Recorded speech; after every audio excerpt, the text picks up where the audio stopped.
Excellencies, ladies and gentlemen, first of all, let me congratulate the UNISDR Secretariat and partners of this third session of the Global Platform.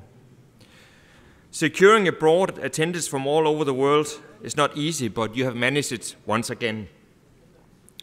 It is encouraging and promising to see so many participants from all over from partner countries all over the world, all engaged and interested in disaster risk reduction. The Global Platform proved its relevance in 2007 and especially in 2009 in bringing together key stakeholders in the area of disaster risk reduction. Especially the Global Platform meeting in 2009 was fruitful in providing clear input on disaster risk reduction to the UN climate change negotiations in Copenhagen and subsequent COP meetings. The work that UNISDR has done in conceptualizing, demystifying, and advocating disaster risk reduction, including its linkages with vulnerability and climate change adaptation, is important and necessary. We must not ignore the importance of disaster risk reduction in the daily work, and if we do, we are constantly reminded.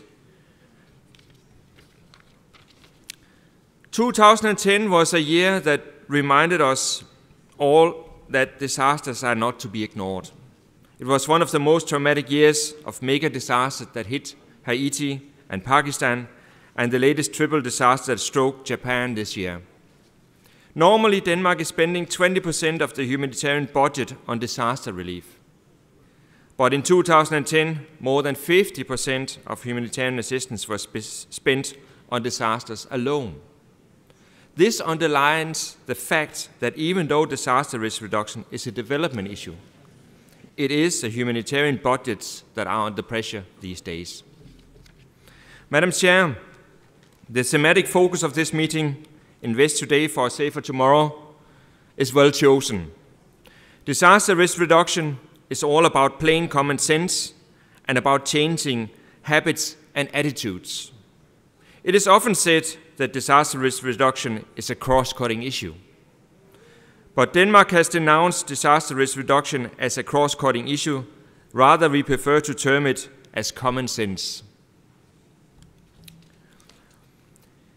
Madam Chair, disaster response is highly dramatic, visible, and immediately gets the attention of the press and politicians, often releasing large amounts of humanitarian assistance.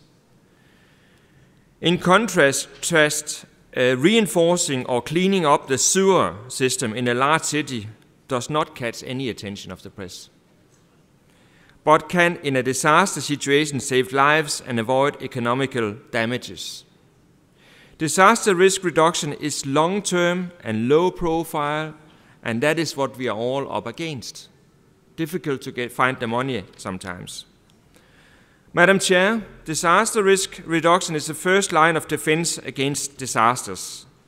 With the strategy for Danish humanitarian action for 2010 to 15 and the strategy for Danish development policy, freedom and development, Denmark is committed to increase its support for disaster risk reduction, giving priority to countries that are high risk and low income. In adapting ourselves to a changing climate and scaling up our assistance to disaster risk reduction, we should make good use of existing tools and mechanisms for support and coordination. But first of all, I believe it is very much about changing hearts and mindsets before politicians and development practitioners will make use of these tools.